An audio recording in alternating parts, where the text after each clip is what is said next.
Hey, everybody. This is Wake Up Call, the podcast. I'm your host, Christina Previtt, and joining me today is Theophan McKenzie. He's the owner and founder of Smart Systematic Selling. Thank you for joining me today, Theophan. Yeah, you bet. Thanks for having me, Christina. Of course. And full disclosure, I have trained with you at S3, and I think very highly of you and your whole team. And we've had a lot of really great discussions just about sales, philosophies, but also specifically how to. And I know it's a scary subject for a lot of people. People are, they have a lot of noise around sales. And it's a big problem if you're a business owner, because how are you going to make money? Yep. Well, I think a lot of the time what we think generally when we think sales, we think of that used car salesperson. Hey, so Christina, welcome. What's it going to take to get you in this car today? Right. And so if I'm like a small business owner or you're an attorney, right? If I'm an attorney, if I'm somebody that's in a position where I have to have a conversation with another decision maker to get them to buy my product or service, I think I don't want to be that person that's doing that sale. I don't want to be perceived as that used car salesperson. And so that's why most people are like, sales is scary. It's when you were growing up, your parents they weren't like, oh, we want you to be a salesperson. No, that's the last job they ever wanted you to have, because they have that perception too. And so when it comes to that fear, I think a lot of it is we don't want to be perceived as that person that has been sleazy and slimy and done those things to us. Yes. Well, the way I used to perceive sales, and I think a lot of other people have this problem, I used to think that you had to talk somebody into something, that maybe you were even talking them into something that they really didn't want to do or buy or have, or whatever the case may be. And that's really what feels kind of dirty and sleazy about it. Yeah, absolutely. And also, it's what seems like it would be really hard is, how do you get someone to buy something they don't want or need? Well, traditionally, you just poke them and you keep bugging them and you call them and you email them. And now we text them until they either buy because they're just tired of you reaching out all the time, or they tell you to go away. Yes. That's traditional sales. That's traditional sales. Poke, poke, poke. Are you ready? Poke, poke, poke. Are you ready? Poke, but fine, I'll buy. Just go away. Yeah. Like, how about now? How about now? How about now? How about now? And then as soon as the sale is made and the product comes in and you're like, sales guy's gone. Okay, I'm sending this back and canceling this stupid thing. Right? Yes. And something I really like about your system is that really the first time that I've heard someone say, the goal of the conversation is to get a yes or a no. Because I always thought the goal of the conversation was to get a yes. So you don't stop at the no. You argue with the no. Right. But your philosophy, and you correct me if I'm wrong anywhere, is if the answer is no, then you want to know that the answer is no. So you can move on and not waste your time with that person anymore. Yeah. And the place that I come from, the place I've always come from when it comes to sales conversations is, it's not about me. I'm there to have a conversation, and I don't even look at it as a sales meeting, right? It's a conversation to determine whether or not the product or service that I'm representing can actually help the person that I'm meeting with. If I can't help them, if there is no need for my product or service, I will tell the prospect no. Yeah, because obviously you want to be able to help them. And if you can't, what are we doing? What happens if I do sell somebody something that they don't actually need? They're not going to be happy. Later on, they come back and they're like, I don't actually, and they're not going to refer anybody to me. I might get some bad reviews. Oh, this guy was so pushy and he convinced me, he twisted my arm, and that doesn't help anybody. So if I don't see a fit, and this is what I train my students on too, if I don't see a fit, if I don't see a need, I'm the first one to tell them no. I'm totally okay. Give me a no, I'll give you a no all day long. Give me a yes. If there's a fit, let's say yes and look at the next steps to working together. But yeah, I don't try to pressure people into the sale. And as a result, and I've been in sales for 20 plus years, but as a result, I get referrals regularly from my clients and from my sales training students. Yeah, when I try to sell you to my friends, I'm like, Mhm, you really got to call Theophan. S3 is so great. It's not mhm. going to be like any sales training you've had. You're not going to feel like you're learning how to be pushy or that there's some awful script and you have to say these weird, awkward things. Yeah, Um, you're really going to enjoy it. And they don't believe me. They really don't. right, I don't think that they believe me. But I right. have to tell you, I have avoided sales training like the plague. Yeah, And it took me a while to sign up for it. We'll go over your programs, but it took me a yeah, while to sign up for the dojo. yeah, And I was so nervous like the first day because I knew we would do role playing. yep, And I just thought it was so fun. I couldn't wait to do it again, yeah, yeah. which I It can't even believe I'm saying. Right. Well, and okay, so when it comes to traditional sales, a lot of the time the salesperson has a sales manager and the salesperson has a metric they have to hit and the sales manager is breathing down their neck. And traditional selling is all about features and benefits, overcoming stalls and objections, doing everything that I possibly can to get you to buy from me. Because if I don't get the sale, my boss who's breathing down my neck is probably going to write me up for not hitting my metric. And if I get written up, then I go on probation. If I'm on probation long enough and don't hit my number again, I got to go find a new job. So a lot of the time there's all this stress and anxiety. And it's like, you got to go get numbers, go hit your numbers, go get those sales. You got to make this happen. And if that's not and so they just push, salespeople push and push and push. And what if you're a law firm owner? And you're like, oh my gosh, I've got to get these clients. I've got to convince them to work with me. I got to do whatever it takes to get them to come on board. And it's just an uncomfortable place. Or a lot of attorneys don't even want to be perceived as salespeople. That's another story entirely. And that's okay. But my point is, a lot of the time we're just like, no, I don't want this product or service. Stop trying to push it on me. And the salespeople are compelled to push, push, push. Features Yeah. and benefits, overcoming stalls and objections. It's all about getting the next sale, because if they don't get the next sale, they're not going to get that money, that commission. They're not going to be able to pay their bills. And they're just super stressed out. So they get really, really pushy. And so to your point, you were saying when you share with people, oh, you got to look at this sales training. It's not like they go, yeah, sure, whatever, because that's not normal. That's not Yeah. normal. And because of our approach in smart systematic selling, it's not about the high pressure, stressful sale. And that goes back to what I was talking about earlier. When you have a good conversation with somebody and you are actually able to help them with your product or service and you're not pushy about it, and they come on board and they see that your product or service really can help them, you weren't lying to them and everything you told them is the truth, what happens? Then you start hitting your metrics, you start hitting your numbers, your law firm starts getting more clients, and you're not stressed out. So there's this, I got to be high pressure because I have to hit my numbers, because if I don't, and so that's features, benefits, features, overcoming stalls and objections. But that's short term. You might get the sale now, but you might lose them in a week, and you're probably not going to get referrals. If you take this approach, it might happen a little bit slower, but it has a very long lasting impact on your ability to continue to trip off this. Here it is. Ready? Brand new salesperson in smart systematic selling is going to spend 80% of their time prospecting and 20% of their time with their new clients. Over the course of 6 months, they're going to watch those numbers flip. Approximately 6 months later, they're going to be spending 80% of their time with their existing clients and 20% of their time prospecting. Because as a result of approaching sales the right way, they're going to have a money tree growing in their backyard. Well, why didn't you just tell me that, Theophan? It's like, there's another one, because then the Money referrals tree. just start coming in. Well, let's go back to something else you said, Sure. that lawyers, and there are other people that fall into this category, they don't think of themselves as selling or doing sales. And Right.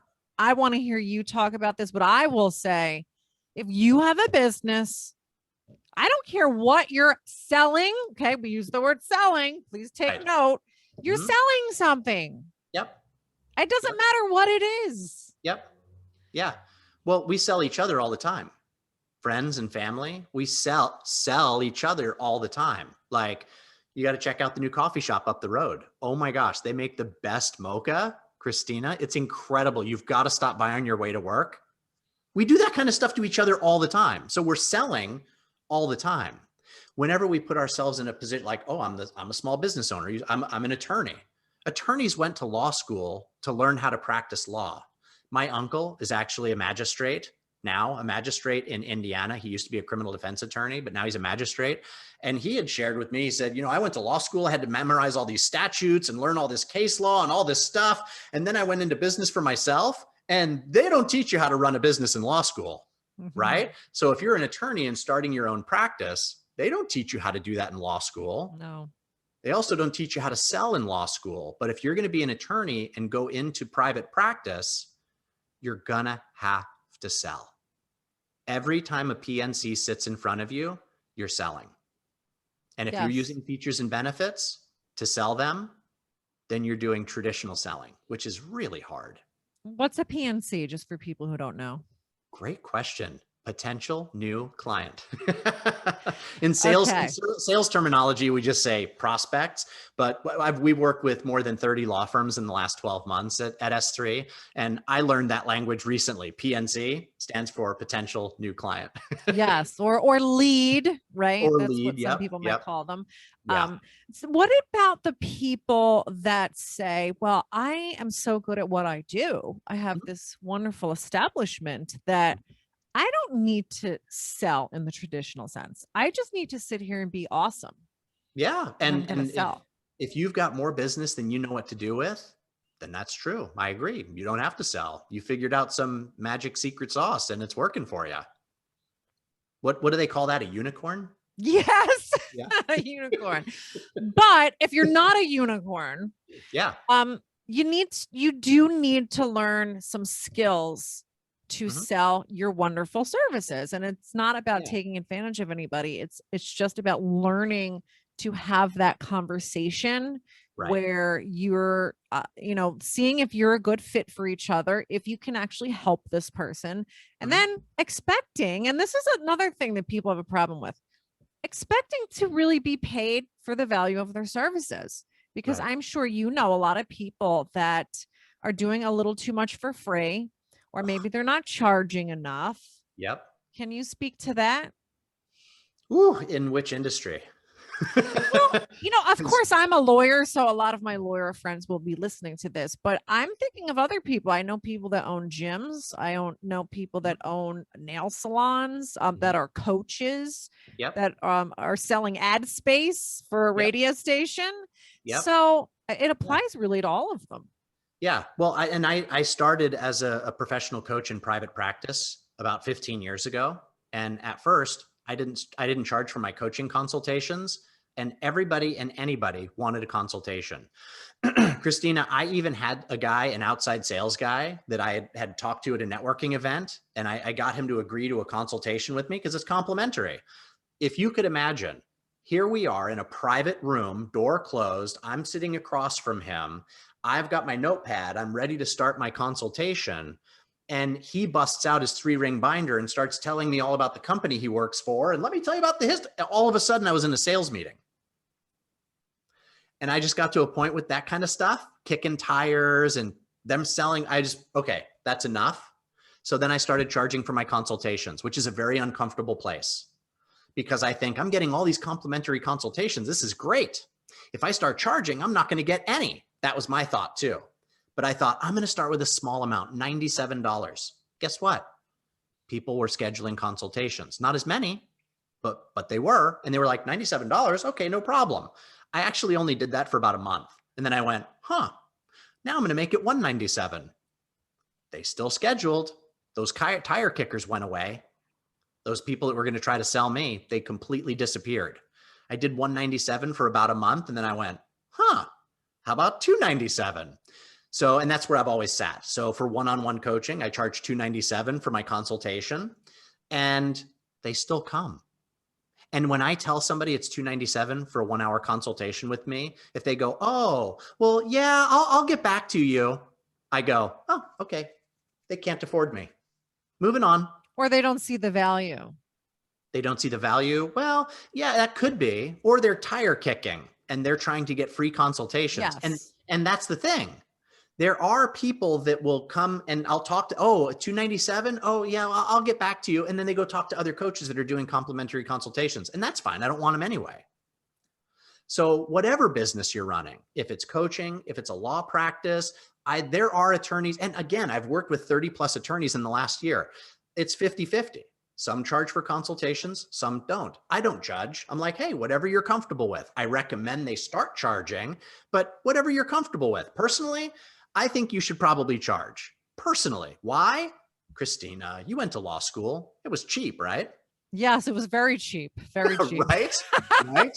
You still got student loans. I don't know you, but we got student loans we have to pay for. It's not cheap. Getting that degree wasn't cheap. And then the business expenses. And why am I going to spend time meeting with somebody that's a tire kicker just because maybe I'll get it. Maybe I'll get it. If I charge them, I definitely won't. But if I don't charge them, maybe I'll get it. No, I say, get rid of those tire kickers, get rid of the people that are looking for the Kmart blue light special and start charging for your consults. But again, it's 50-50. Some of the law firms I talk to and the attorneys themselves will say, you know what? I wouldn't pay a consultation fee to meet with an attorney if I needed one. I'm not going to charge my people. Okay, that's totally fine. It's totally fine. But if you start charging for your consultations, I'm telling you right now, you will see fewer consultations, but you will watch your conversion rate.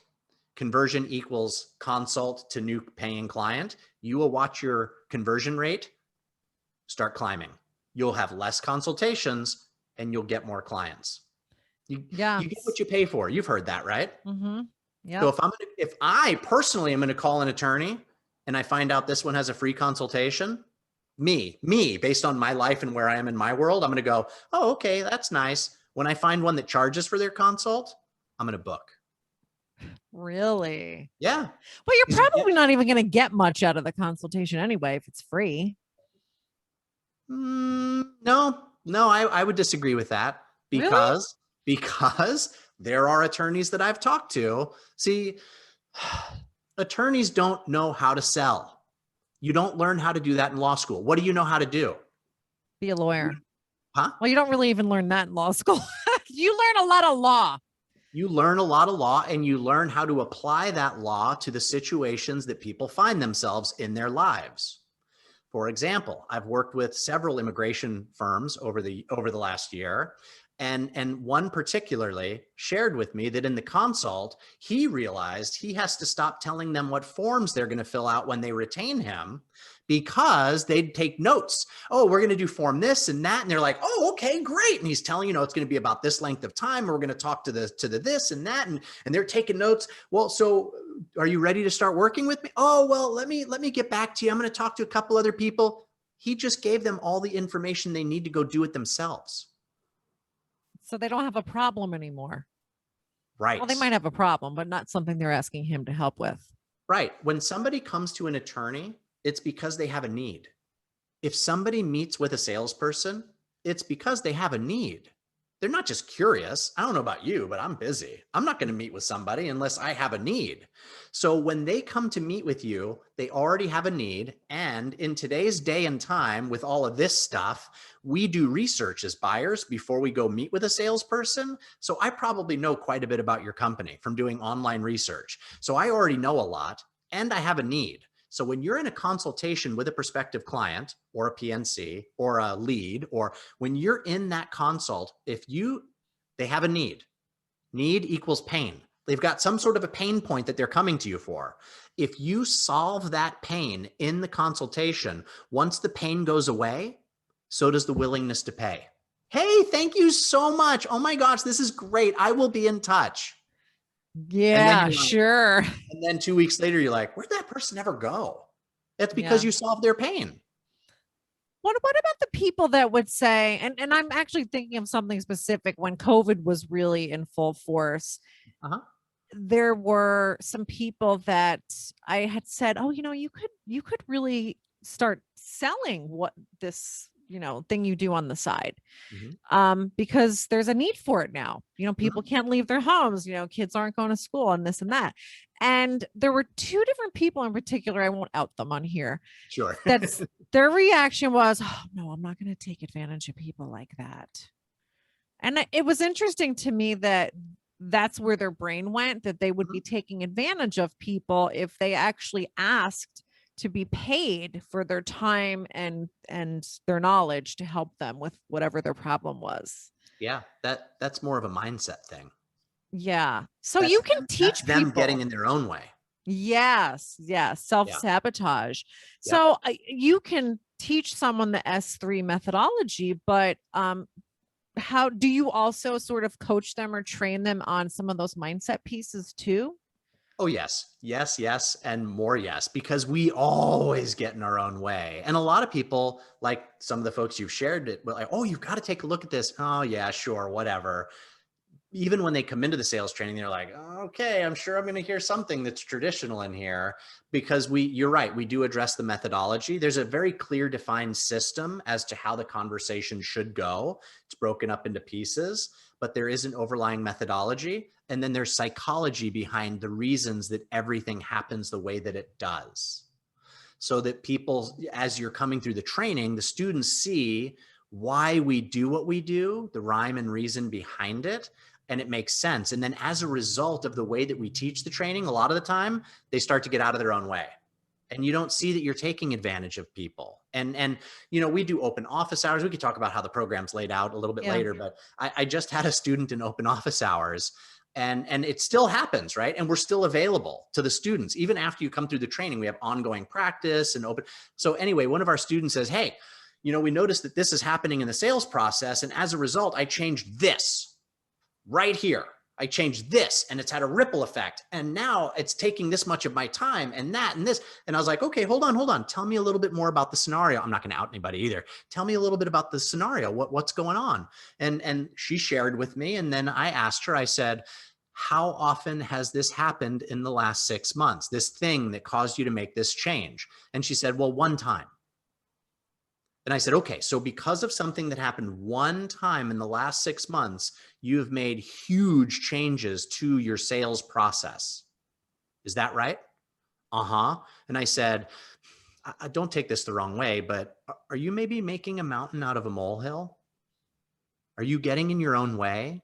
See, I've studied neurolinguistic programming, and NLP for short teaches us that there are three things that we do with information that happens, not, experiences that we have and information. There's three things we do. We generalize, we distort, and we delete. I'm not going to talk about generalizing and deleting, but I will talk about distorting. With distorting, what happens is, let's say you go to a restaurant, you go once a quarter, and you've been going for the last 5 years, Christina. You love this restaurant. The service is fantastic. The food is delicious. A+ every time you go. This one time you go with your family and it sucks. Your steak comes back. I don't know if you eat meat. Your steak comes back. You wanted it medium. It came back rare. You were like, what? This isn't what I wanted. You sent it back. It came back to you, refired, still wrong. You sent it back again. You're so frustrated. You're so upset. And the manager comes and he's like, oh, sorry, there's nothing we can do about it. And you're like, oh my God, is this really happening? And so you think, I am never going to that restaurant again. They're terrible. And you tell all your friends now, don't ever go there. They're terrible because of one experience, I just right? did that at Dry Bar. Okay, right? So yes, to answer your question, in the training, we talk about the methodology, the psychology, and we help you get out of your own way. But even after you finish the training, if you can come up against a bump in the road, we're there for you to still help you get out of your own way, because we know that people distort situations and things that are Yeah. happening. And we want to help them to see it from a bigger place and get out of their own way. So tell me how you personally ended up working in sales, because I think your parents never said, Theophan, we want you to grow up and be a salesman. Yes. Tell me how this all happened. Yep. So, golly, wow, long time ago. So I lived in Alaska for 23 years in Anchorage, Alaska, and you're in New Jersey. Yes. I was born in New York. and I was 7 or 8 years old. We moved from New York, Long Island, to Anchorage, Alaska. My parents were big hunting and fishing and camping family. So we moved to Alaska, and I lived there for 23 years. Anyway, here I go. I'm growing up. My first sales job, I was introduced by my girlfriend.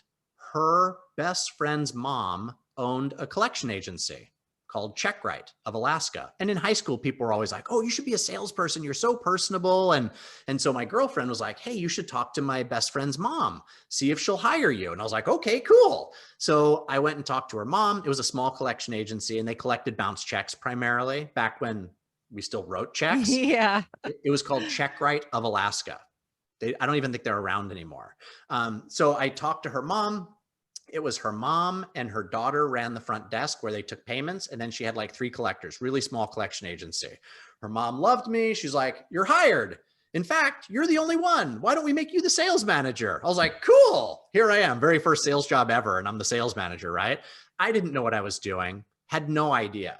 So I was one of those folks. I was selling features and benefits. I was overcoming stalls and objections. And I was pounding the streets. I was fearless. I would knock on doors. I'd make cold calls. And I'd only been there for maybe 2 or 3 months before I decided to go for, I think it was Mapco or Williams Express. At the time, it was the largest gas station chain in Alaska. I put my big boy pants on and I was like, I'm going to go get this big client. I'm going to go get him, this big prospect. And so I called him out of the blue and I was like, hey, this is who I am. This is what I'm doing. I'd love to meet with you. And this guy was like, yeah, sure. Come on by, kid. And so Christina, I show up, I got the meeting. I show up at this building and it was probably, I don't know, a dozen stories, which 12 stories in Alaska is a pretty big building, right? And I remember I showed up and I go up, they were like on the top floor-ish. And so I go up there and the double doors open. I'm wearing a polo shirt and chinos. The double doors open to the elevator and I step out. It's all brass and glass. The receptionist behind the desk. I'm like, I was like, oh my God, right? And so this guy comes out and he's wearing a suit and he's like, oh, nice to meet you. Come on back. And we go to his corner office up on like the 10th floor, 12th, whatever, corner office. It's one of these nice big offices. He's got his own desk. He's got a little conference table in his office. I was so intimidated and overwhelmed. He's like, why should I go with you? And I just started spitting out features and benefits. And he was like, well, hey, great. I'm going to think about it. Thanks for stopping by. Right. And then, so that was, all right. So that happened. And then a couple of days later, I got a phone call. This guy, the VP of marketing for another collection agency, he calls me. Are you so-and-so? I was like, yeah, that's me. He goes, so who do you think you are? And I was like, sorry, what? Yeah, who do you think you are? You're going after one of our biggest clients? You actually talked to so-and-so over at Williams. I can't remember if it's Williams Express or Mapco or whatever. He's like, Yeah. you called them? And I'm like, well, yeah, who do you think you are, dude? You can't call me. I'm doing my job. He's like, okay, yeah, I'd like to take you to lunch. I was like, you do? So I met with him for lunch in a public place, right? How old were you? 20, 19. Okay. Yeah. Yeah. And so we had lunch together and he just loved me. So he invited me to come back to the office. So I went over to the office that same day. I met the owner of the collection agency. They were bigger. There were 4 principals and they had like a dozen collectors. They didn't only been open for about 6 months. Another story entirely. But the owner got to meet me and showed me around. And at the end of the meeting, he says, oh, and I found out that guy that called me, like, who do you think you are? I'm Greek Orthodox. Come to find out, he's Greek Orthodox too, but he attended a different church. So we're like family. So we immediately connected, right? And so they showed me around the collection agency. And at the end, the owner, he goes, yeah, we'd like to hire you. And I said, okay, when can I start? And it was like a Thursday, I think, is when I had met with them. And he says, well, why don't you just go home, take the weekend, pray about it, and let me know what you want to do on Monday. And I remember I said, okay, well, what time do you guys open on Monday? He says, well, we open at 8. And I said, okay, can I be here at 7:45? Wow. So the reason I'm mentioning all that is so I went to work for that collection agency and they brought this old sales trainer in. Like this old guy came in and trained us on a non-traditional method of selling.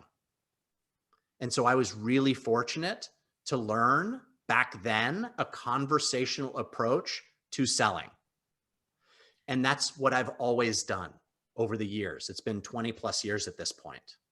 And then in 2005, no, not 2005, 2006, like 5 or 6 years ago. So what, 2016, 2015-ish, I got to a point where, because I've worked as a professional coach in private practice since 2006. And I got to a point about 5 or 6 years ago where I was just like, because I've worked with sales teams, I've worked with VPs of sales, I've worked with all kinds of different people, small business owners. And I was like, you know what? We need a new method of selling. We need a new approach. And smart systematic selling was born. So I took what I'd learned 20 plus years ago, the bones of that, and I put my own knowledge and my own experience on top of that.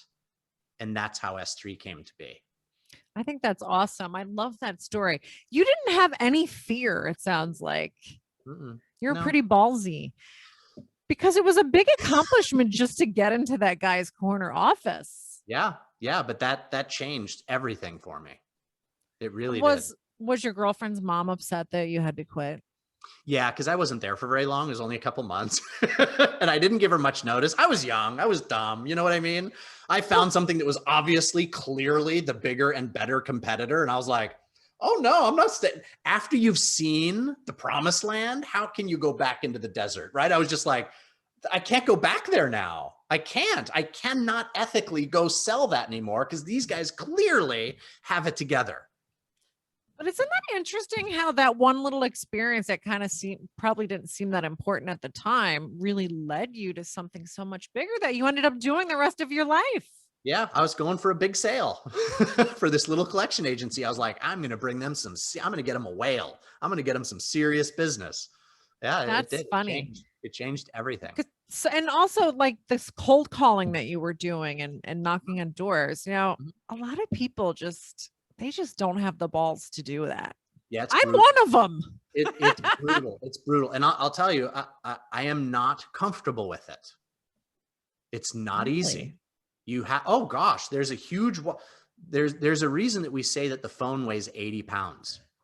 This thing weighs 80 pounds. And I can tell you, I don't know, what is this? A pound? 79? No, not even, right? Not even. So 79 and a half of those pounds are between our ears. We have to get out of our own way. It's not easy. And I am no different than anybody else. I actually need to make a call, a prospecting call today to somebody very specific. I have to call them today. I should have done it this morning. I'm putting it off. It's going to happen. It's going to happen, everybody. Fun. I thought you were immune to all that. No. It's not immunity. It's just the mental fortitude to just get out of your own way. You just go, that's it. I'm just going to do it. 5, 4, 3, 2, 1. I'm just going to do it. And you make it happen. So I'm not comfortable cold calling. If I'm going out and knocking on doors, it is not a comfortable experience. Picking up the phone, it is not a comfortable. And I'm telling you right now, if there's anybody out there that says that they love cold calling, I am not certified to actually identify these types of people. But I can tell you right now, if anybody says they're comfortable with cold calling, they're a psychopath. You're a psychopath. You can't be comfortable with it. It's just impossible, but you do it. You do it because the more I do it, the more success I'm going to see. I thought you were going to say they're lying. No, well, they are lying. They're not comfortable with it, or they're a psychopath. Yeah, yes, one or the other. Or that. One or the other. So, and I've done a lot of personal development over the years, and one of the things that I do to help myself get out of my own way is there's Mel Robbins. Have you heard of her? I don't think so. Okay, am I balding by chance? I don't know. I can't really tell. No relation to Tony Robbins, but there's this lady, Mel Robbins. She doesn't know me personally, but here's a plug for you, Mel Robbins. She's very well known, so you should tag her so that I mention I her. will. So I met her briefly at a convention years ago, but she's got this book, The 5-Second Rule. Watch this. In a nutshell, are you ready? Whenever you start to get in your own way about something, like picking up the phone and making a cold call, you just go 5, 4, 3, 2, 1, go. And you just do it. But you have to recognize you're getting in your own way. Yes. And the book does help you to realize that you are getting in your own way. Here's an example of getting in your own way. Christina, when was the last time that your alarm went off in the morning to wake you up and you hit snooze? Probably sometime in the past week. We all do it. She says, if you're tired of doing that, the alarm goes off and you go 5, 4, 3, 2, 1, get up. And you just get up. So as soon as those thoughts start getting into your head, oh, don't call. They're probably going to be busy. Don't call. They're probably heading home. Don't call. 5, 4, 3, 2, 1. Just make the freaking call. Just do 5, it. 4, 3, 2, 1. Just get out of bed. 5, 4, 3, 2, 1. Just have the tough conversation. So you haven't made your call yet today, though. Although you are on the West Coast. It's true. Yes. Still plenty of time. It's not even noon here yet. You have plenty of time to procrastinate. That's right. That's right. Yes. Yes. Yeah. So, okay. So I'm kind of curious, like what kind of call would make Theophan McKenzie, the owner and founder of S3, I don't want to say nervous, if that's the right word. Mm-hmm. Yeah. You don't have to obviously identify the person, but. Yeah, no. Actually, it's the VP of marketing for a very large auto company. Well known. If I said the brand, you'd be like, oh my gosh, people drive those all the time. It's a VP of marketing, very high level guy at this company. Yeah, I'm a normal person, right? I'm a small company owner, and this is a VP of marketing in a very large company. It's intimidating, kind of like when I was a kid. And I went into the Williams Express offices or MAP, whatever it was, and met with that guy on the suit and the same thing. Well, is you the do fear? You do it though. You still do it. You make it happen. Yeah, you do it. But isn't the fear always that it's going to be that they're going to say no? Is that the fear? Well, it's all those thoughts.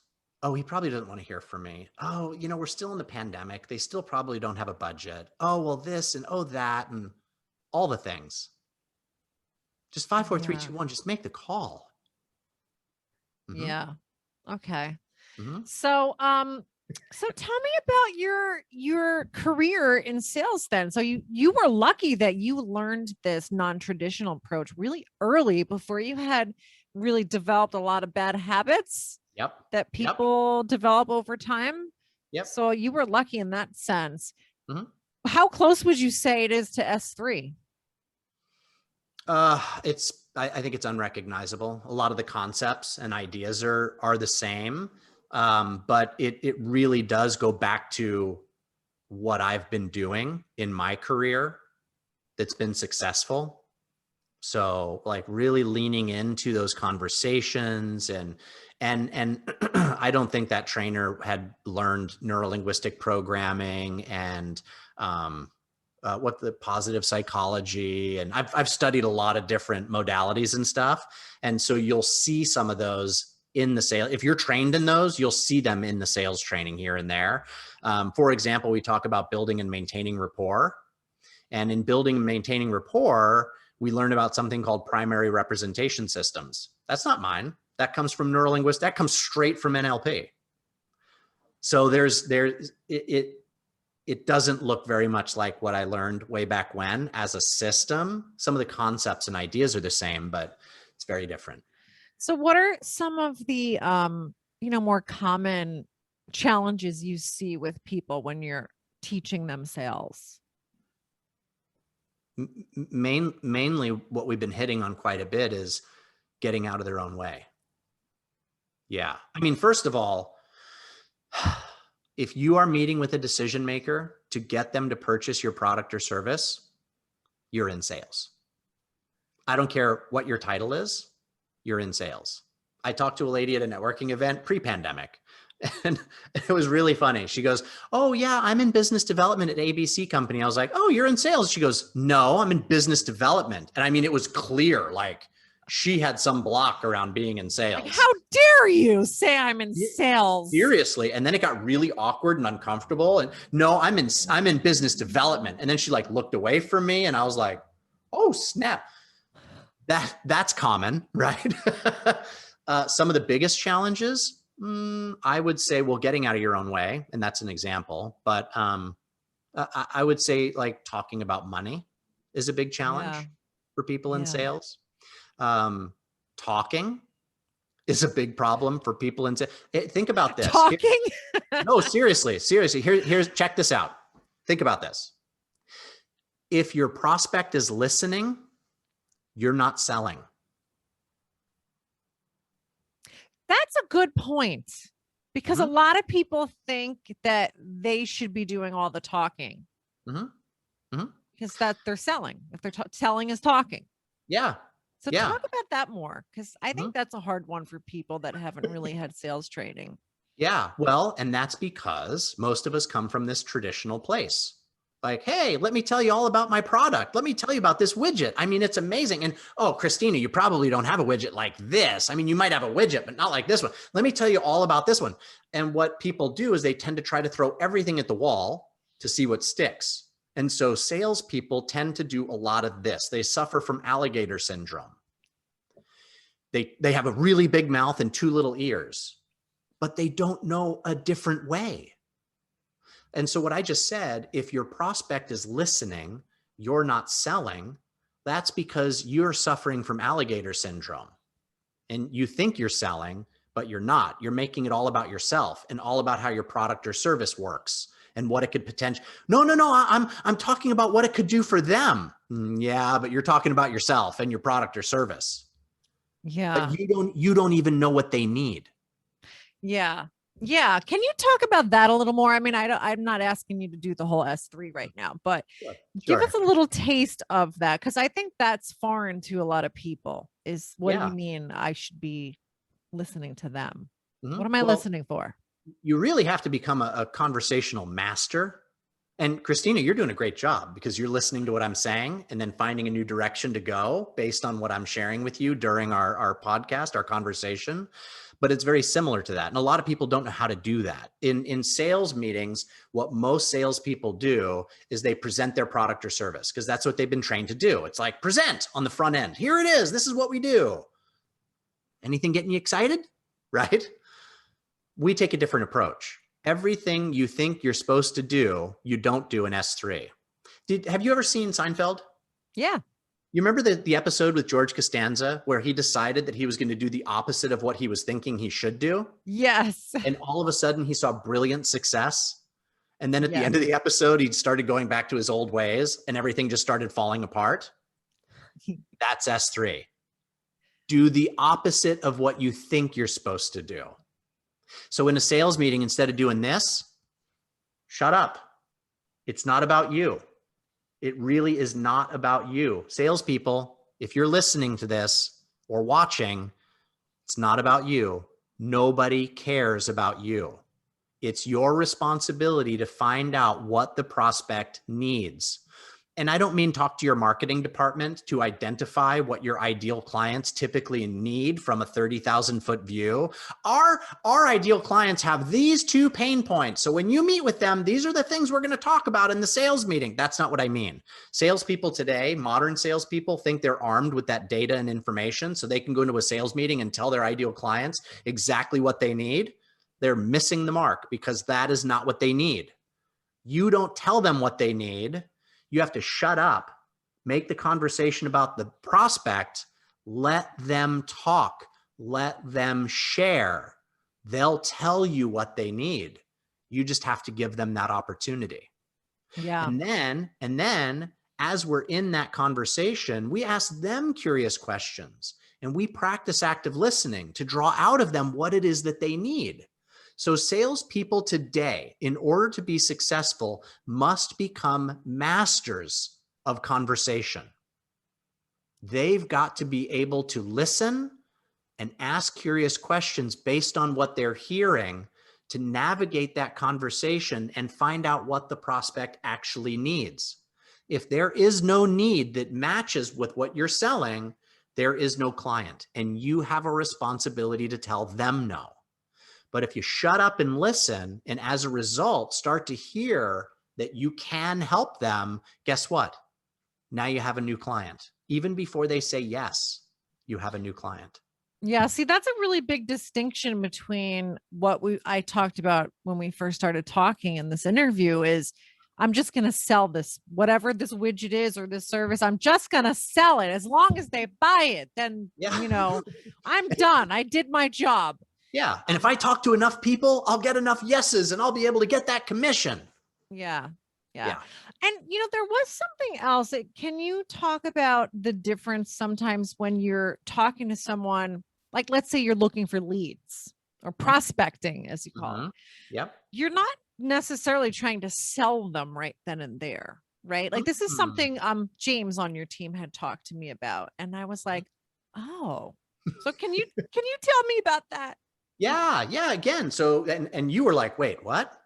Right. Yeah. So I'm not trying to sell them in the first meeting. And that's another challenge for traditional salespeople. Can we just say traditional selling equals amateur salesperson? Yeah, I'm fine with that.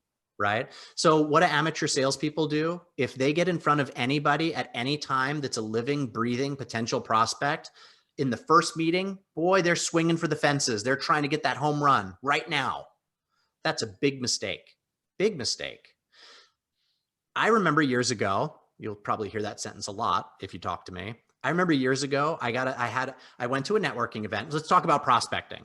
If I had to start all over today and I was fully vaccinated, and we were 1 out of 2 shots for the record. I got the other one coming up in a couple of weeks. But if I were to start all over again tomorrow or today, and I could go to networking events, first thing I would do is go to networking events and I would meet people. And all I would do is get to know them. So if I go to a networking event and there's 200 people there, I'm going to strike up a conversation with someone. Hey, hi, how are you? Nice to meet you. This is who I am. And we'll just talk for a few minutes. And if I hear something that leads me to believe that I could potentially help them, I would invite them to coffee. That's how I roll with professional coaching.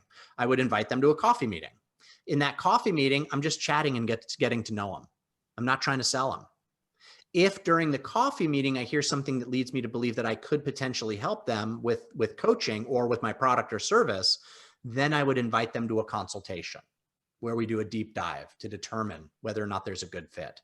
So you might have met me at a networking event and then had coffee with me, and I never tried to sell you. And then you come to a consultation with me where, by the way, I do 0 coaching and 0 selling.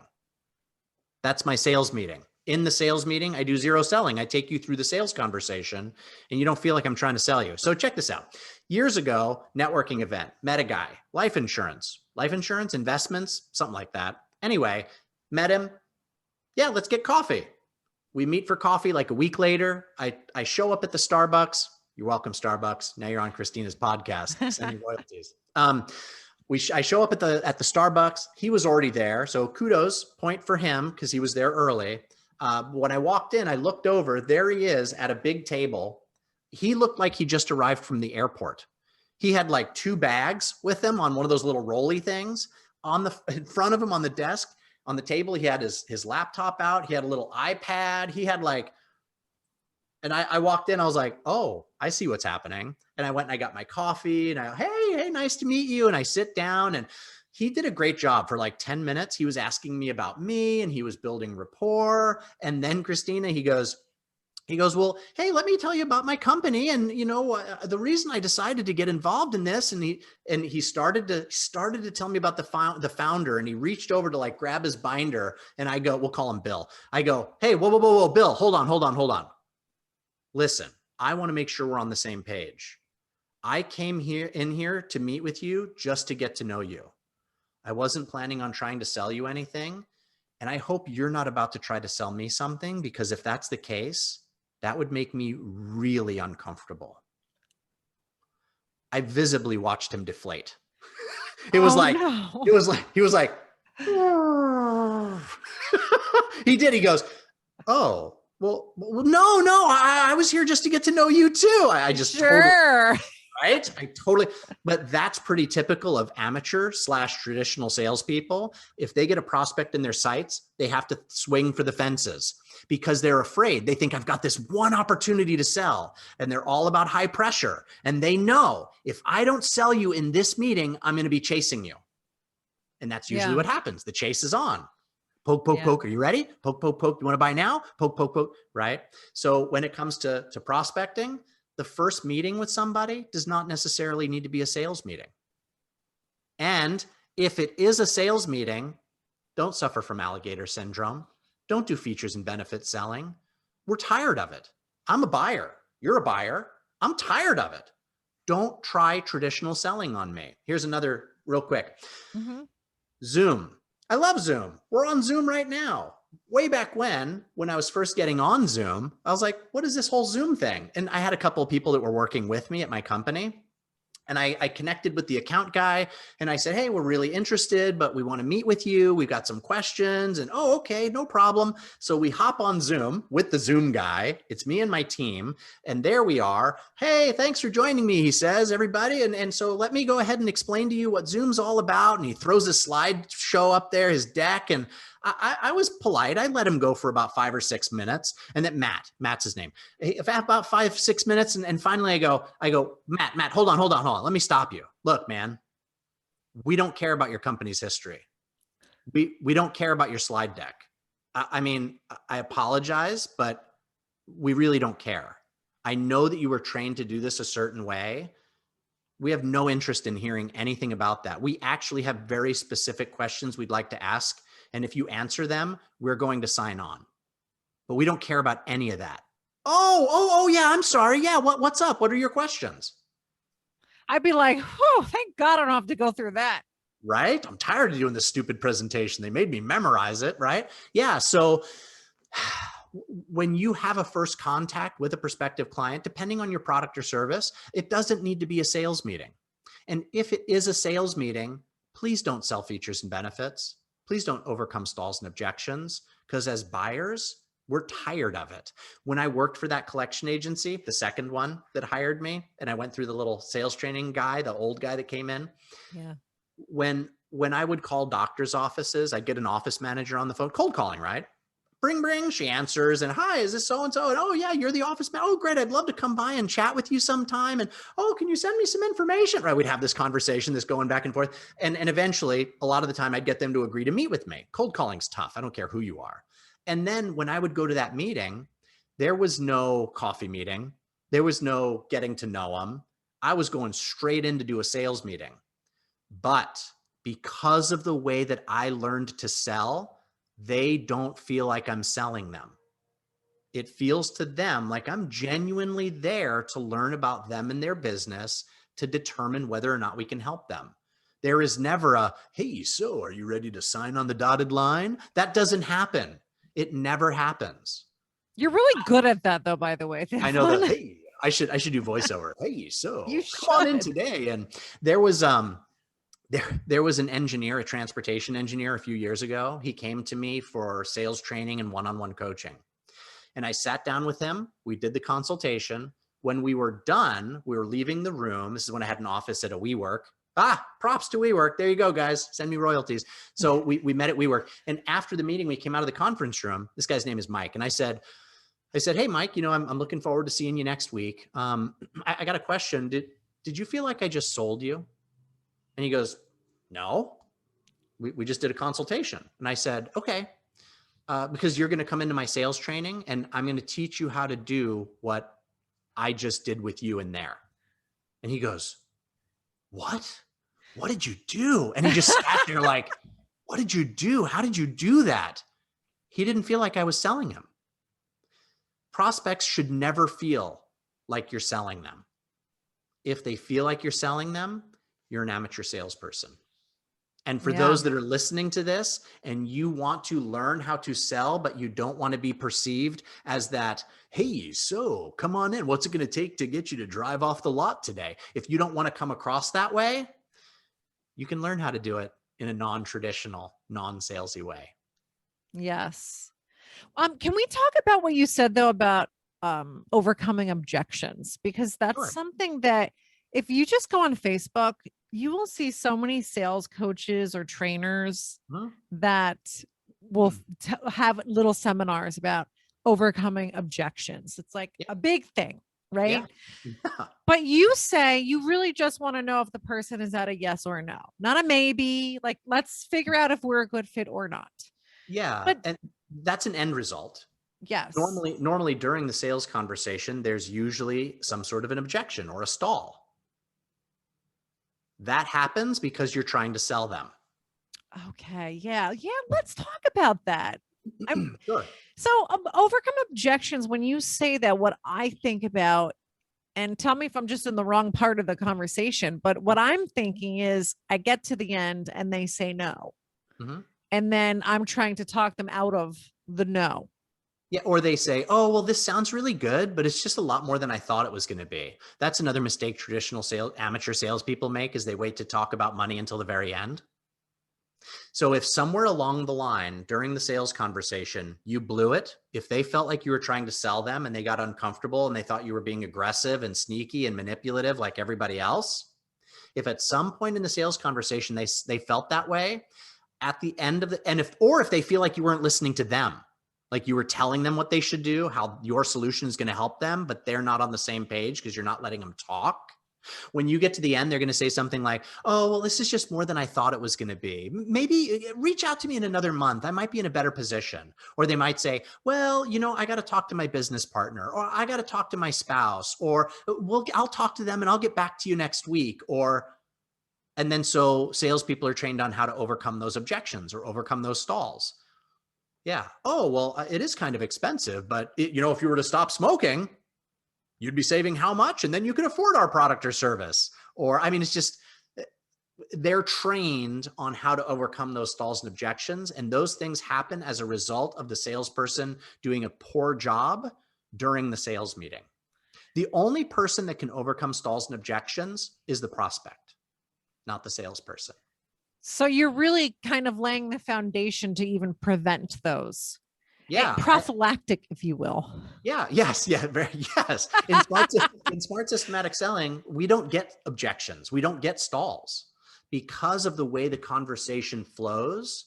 The prospect overcomes their own stalls and objections as they're having the conversation with you subconsciously. They don't even realize they're doing it, but because of the way the conversation flows, they're overcoming their own stalls and objections. And most importantly, because they feel heard. Yeah. Yeah. This is all good stuff. Thank you for Yeah. sharing some of your secrets, Theophan. Yeah. Well, I'm happy to share from a 30,000 foot view. Yeah. Do it. Yeah. There's Yeah. five And tell, parts. yes, do that and tell Five. us about S3 because I want people to work with you. Me too. There's 5 steps. There's 5 steps to the sales conversation.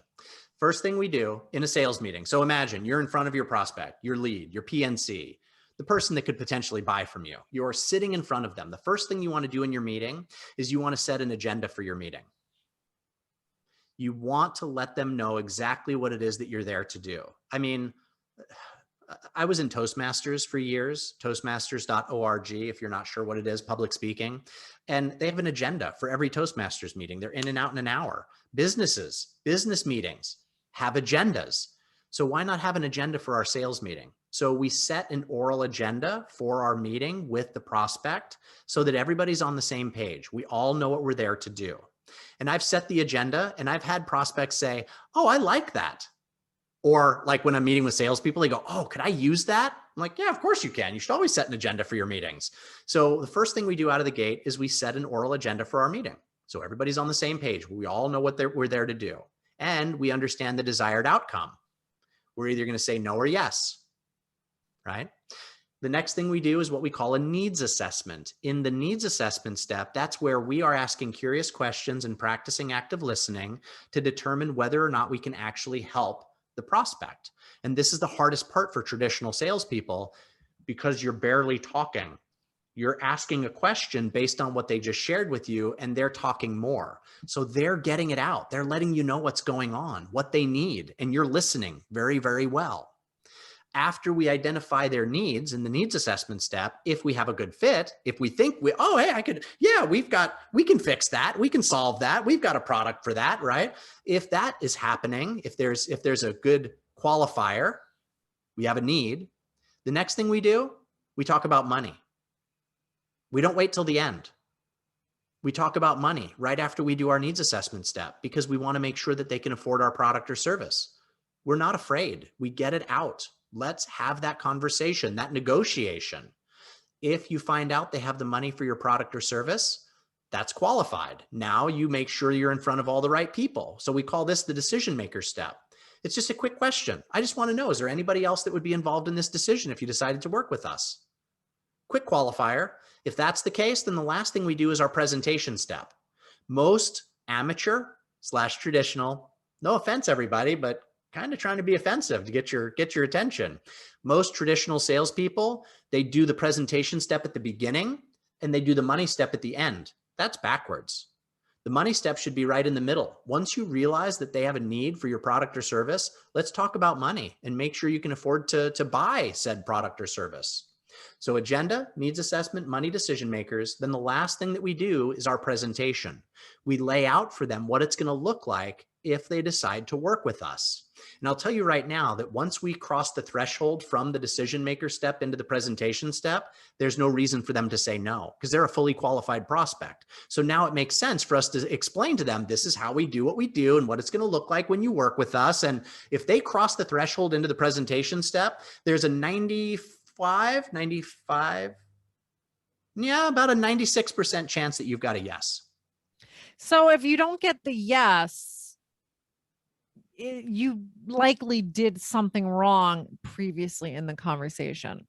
Yep, there was some non-transparent language, like maybe in the money step when you were talking about that, you said, "Oh yeah, it's going to be $10,000 for this new roof," and they go, "Oh yeah, I've got plenty of money."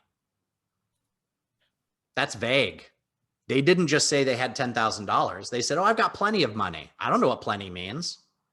So if you didn't clarify exactly that, oh, so you've got the resources to afford to replace this roof if you decided to, so you do have 10,000? Yeah, I've got 10,000, right? So if at the end you still get a no or an I want to think about it, that means you missed something along the way. You blew it as the salesperson. Well, if you haven't sold, I like to call it the sausage factory. If you haven't sold them the sausage factory, because you haven't gone into the presentation step yet, right? What is it? Yeah. Features and benefits. Yeah. You haven't told them like, hey, I'm so great. That's why you should hire me. Yeah. You haven't done that yet. So aren't they sort of assessing when they get to the money step that what is your value in terms of what you're selling? So if I'm selling something for $10,000, well, I might have $10,000, but am I going to pay you $10,000? So where do you sort of address that? Yes. And let me tell you why. Because I'm probably the first salesperson that you've sat with that's actually listened to you and genuinely been interested in you or your business or whatever it is that we're there to talk about. I'm probably the first salesperson that you've met with that's actually sat there and listened. And because I know my product or service so well, I'm able to ask you curious questions in such a way to get you to share with me about your specific problems. If I didn't know my stuff, I wouldn't be able to ask you those questions in the first place. So by the time that I go from the needs assessment step into the money step, you as a prospect are going, wow, this person gets me. And you haven't even told them anything. Because the last 3 salespeople they met with told them what they need. Oh, this is what you need. This is how we're going to provide a solution. This is how we're going to do it. But because I was the first salesperson that actually listened to you, you go, I like Theophan. He's a good listener. And if you think that when somebody makes a purchase, they're not purchasing you, they're purchasing the company you represent, you're wrong. When people purchase from a salesperson, they're buying the salesperson. They really like you. They've got a connection with you and they want to buy from you. You are the face of the company. It's true. So, yeah. I leased a car recently. I feel like car salesmen are the worst. They are. They are. I always go, really? People hate lawyers? Why are there all these lawyer jokes? There should be car salesman jokes. Right. Hey, I'll tell you. I'll tell you before you share this story. Yeah. For anybody that's out there that's listening that owns a car dealership, I have yet to train a car dealership in this model of selling. Take me on. I guarantee I'll increase your conversion rate. Oh, I would love to see that. I really would love to see that. Yeah. Wouldn't that be awesome if you sit down in a car dealership? I worked at a car dealership here in Oregon for a month. It was terrible. It was terrible. A month because first of all, I'm a hunter. I have to go get. I like to go get. I don't like to wait for people to come to me. In a car dealerships, you just sit there and wait Yeah. for them to come to you. And they made me read their script, and they made me say it in a certain way. And I that drives me nuts, because that's not conversational. I'm not finding out what you need. I'm telling you what you need. I would love to see one of those scripts. So I went to this one place. I knew what I wanted. I wanted a Jeep. Mhm. And and I had done research, so I kind of knew generally how much the lease payment should be. Yeah. And so I go, and it was someone sort of new, maybe. I don't know if he really was new, if he was just telling me that he was new. Yeah. But every time we would talk about a price, he would have to go in the back. I'm just putting the in the back in finger quotes. I'm like, who the hell is back there that he's talking to? Yeah. But several times, oh, I don't know if I can do that. I got to go in the back. And then he comes out and he's like, oh, the very best I can do is, X amount of dollars. And we went round and round like this a couple times. And I just was like, just stop it. Because I don't want to do the dance. I'm Yeah. like, just stop. Like, this is Yeah. how much I want to pay. Mhm. If they can't do it, Mhm. then there's nothing more to discuss here. Yeah. And I left, and I really left with such a disgusting taste in my mouth over the whole thing. It was just so ridiculous. Yeah. And so I went to a different dealer, and it was not like that at all. The Awesome. guy was so nice. I never got the sense he was just trying to sell me something. Like, obviously he's trying to sell me something, but Yeah. it was an open dialogue, and I felt so good about the whole thing. And I got the car from him, and he gave me the price I wanted. Yeah. Yeah. Yeah, it's a tactic that a lot of car dealerships use. And if you were just like, hey, bring the guy out from behind the curtain or I'm leaving. The guy behind the curtain doesn't come out. The finance guy, he doesn't come out. But that's the bad guy. So they lean into the bad guy. And they're like, oh, well, it's not me. I'm your advocate, Christina. It's not me. It's the finance guy. He says we can't do this together. Right. So it's I just want it to be like, is there really even a guy back there? Or does I he know, just right? go and sip his water and I got to wait a couple minutes so she thinks I'm talking to somebody. Yeah. Yeah. Yeah. Or, hey, manager, can I see my cue cards? Oh, that's right. That's what I got to go back out and say. Okay, got it. Yeah. Or I imagine them, because as a woman, I don't want to say intimidating to walk into a car dealership, but you sort of feel like, are they going to treat me differently because I'm a woman here and I don't have a dude with me? Right. So maybe that was happening. I don't really know, but I sort of felt like they might be going back there. Tell her this, tell her this. Yep. So. Yeah. And they think they're sneaky, but we feel so gross Yeah. after buying a car. Yeah, that's exactly the kind of selling you don't want to do.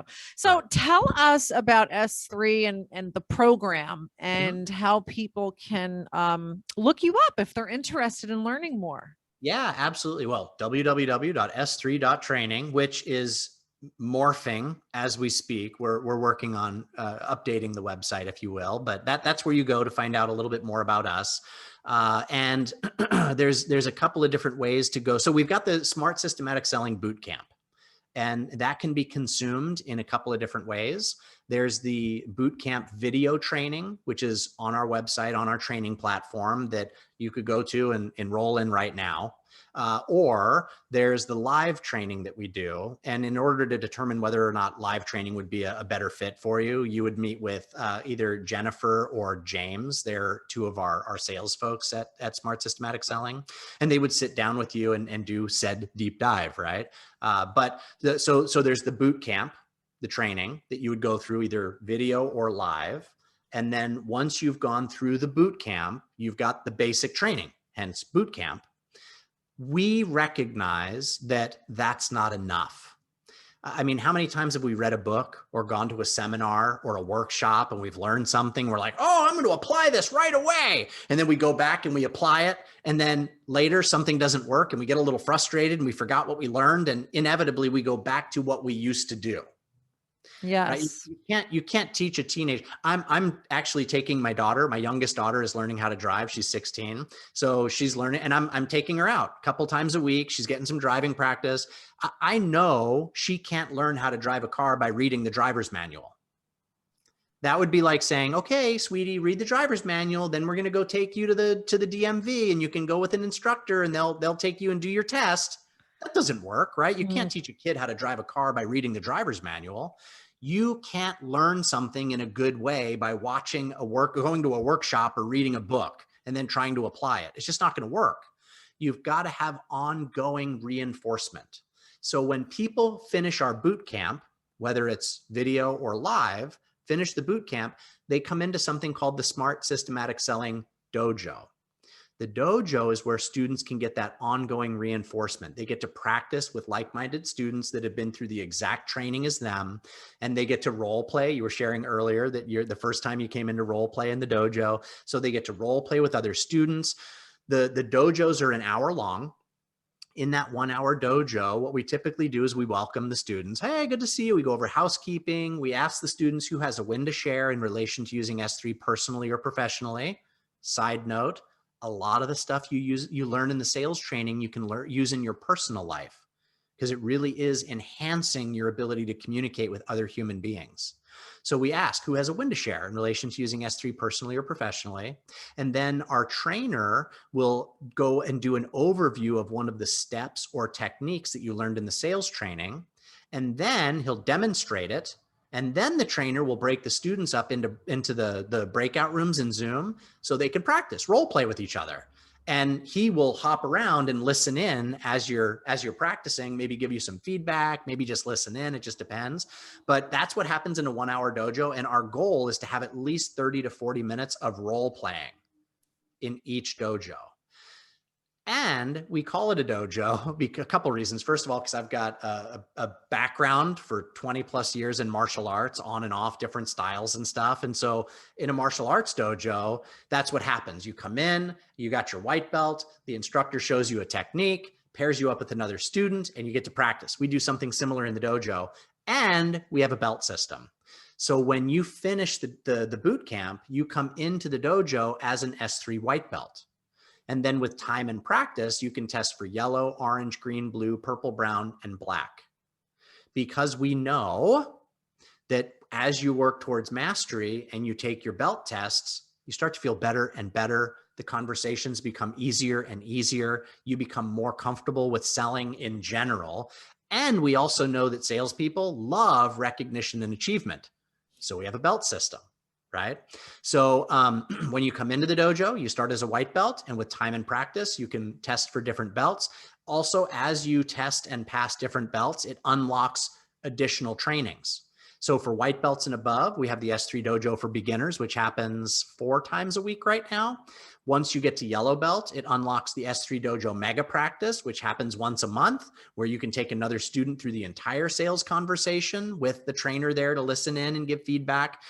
When you get to orange belt, we have an S3 dojo for intermediate students, which is currently happening 3 times a week. Once you get to blue belt, we've got an advanced dojo. We also have open office hours once a week for 90 minutes where I'm in there. I just hang out. And if students pop in, I'll answer their questions. If nobody shows up, I just sit there and work. But like yesterday was Wednesday. I think we had 7 or 8 students pop in. It was great. John was there. John was there. And so it was great. But so we've got the boot camp.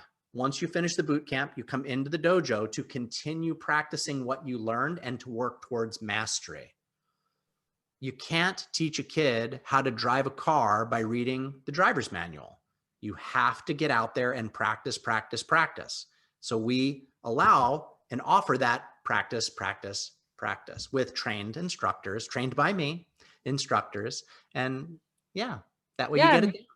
It works. I really enjoy it. And the dojo is great because especially after you do the boot camp and you first start doing the dojo, it's nice because you're practicing what you learned. Mm-hmm. And it kind of becomes your muscle memory. Oh yeah. We've got students, George, his name is George. If he's watching this, he's been with us for years. And I think he's blue belt now. I think he's blue belt. I have to go look, but George has been with us for probably 3 years. And it's really funny because George will come in and practice for a few months and feel really good. And then he'll go away. And then he'll come back like 2 or 3 months later. And at the end of the dojo, we ask for takeaways. And whenever George is there, I'll be like, Oh, I don't know why I was gone again for 2 months. You get rusty so fast. I mean, repetition is the mother of skill. You've got to practice, practice, practice. And our students know that. You've got to be consistent. You got to keep coming and practicing. Yeah, actually Carrie, who some of my viewers will know, Carrie Schultz, who actually was saying that too, that she hadn't been in a while and she felt That's a little right. rusty. Yep. Yeah. Yep.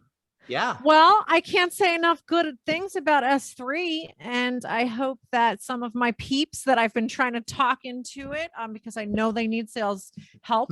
I hope that they will listen to everything that we've talked about today and give you a call, Theophan. I was going to say I would be honored and grateful to have the opportunity to help them. So, yeah, I mean, based on this, if you've listened to this podcast and you're like, I want more information, I want in, reach out to Jennifer at s3.training. Just send her an email out of the blue and say, I listened to Christina's podcast. I want to chat with you. And she'll get a meeting on the calendar with you. Yes. And I will have everything in the show notes too, so that everybody will be able to easily retrieve that information. Awesome. But thank you so much, Theophan. Would love to do this again. Thanks for sharing your war stories too. Yeah. Thank you for having me. This has been great.